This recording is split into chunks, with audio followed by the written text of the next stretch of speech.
Olá pessoal, tudo bem?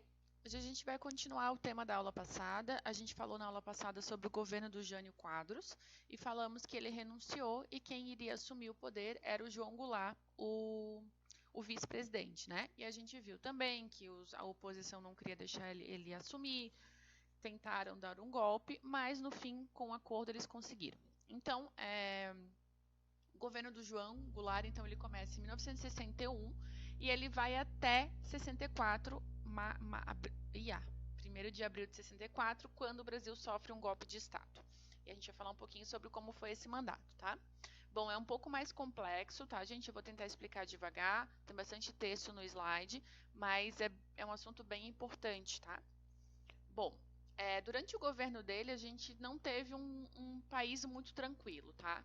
A gente tem bastante tensões sociais, crise econômica, então, assim, a situação política do Brasil estava bem difícil, a econômica também, né? A gente tinha vindo até 1960, né? A gente teve a construção de Brasília, todo aquele desenvolvimento do governo do JK, que acabou gerando uma dívida externa muito grande. A inflação começou a aumentar cada vez mais, isso refletia no bolso do trabalhador.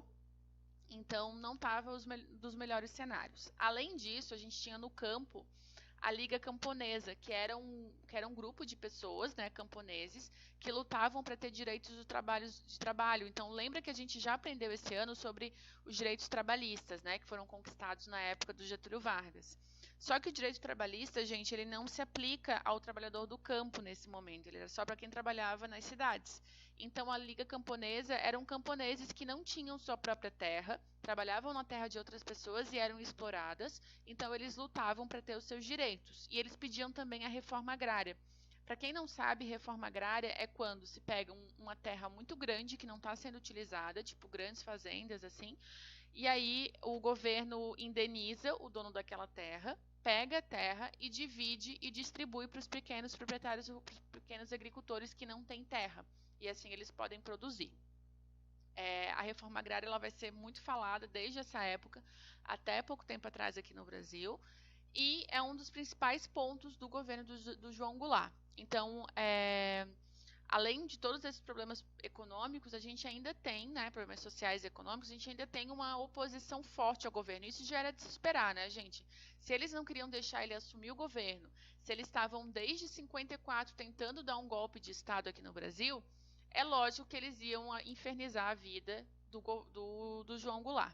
E aí, então, a gente tem, né, quem eram essas pessoas, né? A gente está falando de grupos conservadores que queriam estar no poder e que queriam manter os seus privilégios, né? Tanto grandes proprietários rurais, elite industrial, a oposição política, de fato, né, da UDN, o apoio de membros da igreja, especialmente, né, o alto clero, que é quem tinha melhores condições. Enfim, né, gente? Todas as ideias que surgem no governo do Jango, ele vai atrapalhar quem tem condições de vida boa, porque não quer que mexa nessas condições, né? Então, isso vai acirrar ainda mais os conflitos e gerar, então, um cenário perfeito para o golpe. Bom, o principal ponto do governo do Jango é que em março de 64 ele vai apresentar um projeto que são um projeto de reformas de base. Que reformas são essas? São em vários setores da nossa sociedade e economia, mas tem algumas que são principais. Por exemplo, a reforma agrária, né, que queria beneficiar então milhares de agricultores que não tinham acesso à propriedade de terra. Reforma eleitoral, que queria dar o direito de voto aos analfabetos, que a gente sabe que eles só vão ter direito lá em 1988, na Constituição, que é a Constituição atual. E ainda tornar algumas empresas que exploravam as riquezas do Brasil como empresas do Estado. Isso era algo que o governo Getúlio Vargas fazia lá atrás, tá? E é importante lembrar, gente, vocês não sabem, na verdade, é importante dizer, que o João Goulart, ele tinha sido o ministro do Trabalho do Getúlio Vargas, ele tinha sido vice-presidente do Juscelino Kubitschek e vice-presidente do Jânio Quadros. Então, ele já estava na política há bastante tempo, tá? Então, algumas coisas aqui que ele quer criar, elas são muito semelhantes ao que a gente via, por exemplo, no governo do Vargas, né? Como, por exemplo, essa questão de criar empresas do governo para explorar as riquezas nacionais. Bom, essas propostas levaram ao descontentamento de grupos de oposição que se sentiam ameaçados. Então, a reforma agrária, quem que não vai querer reforma agrária? Quem tem muita terra e não quer distribuir essas terras, né? Quem que vai ser contra o voto do analfabeto? Quem quer continuar lá no poder e que não quer que as pessoas sejam, digamos assim, conscientes dos seus votos, né?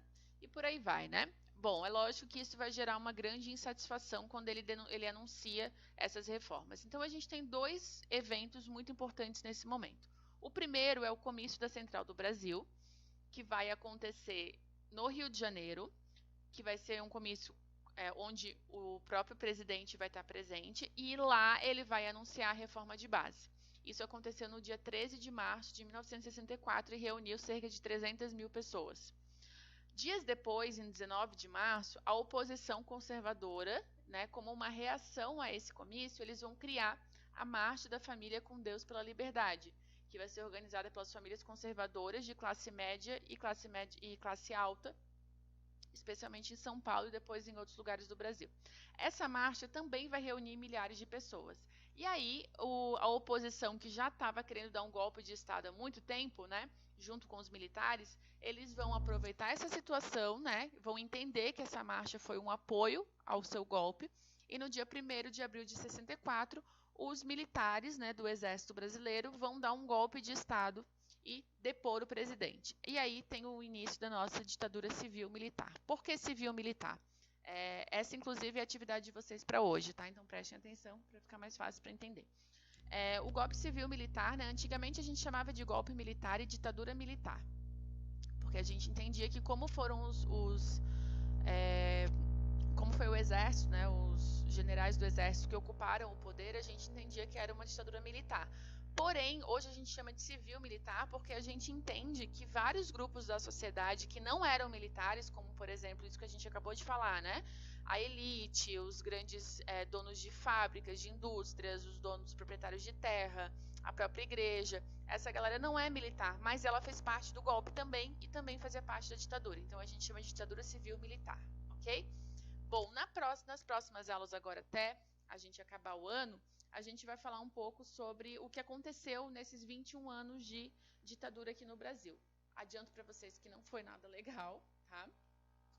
Essa ditadura estava relacionada com a Guerra Fria, porque os Estados Unidos vai financiar a ditadura e o golpe aqui no Brasil, tá? E a gente vai ver nas próximas aulas, então, o que vai acontecer. Espero que vocês tenham entendido, que não tenha ficado confuso, tá? Qualquer dúvida, por favor, me chamem. Beijos.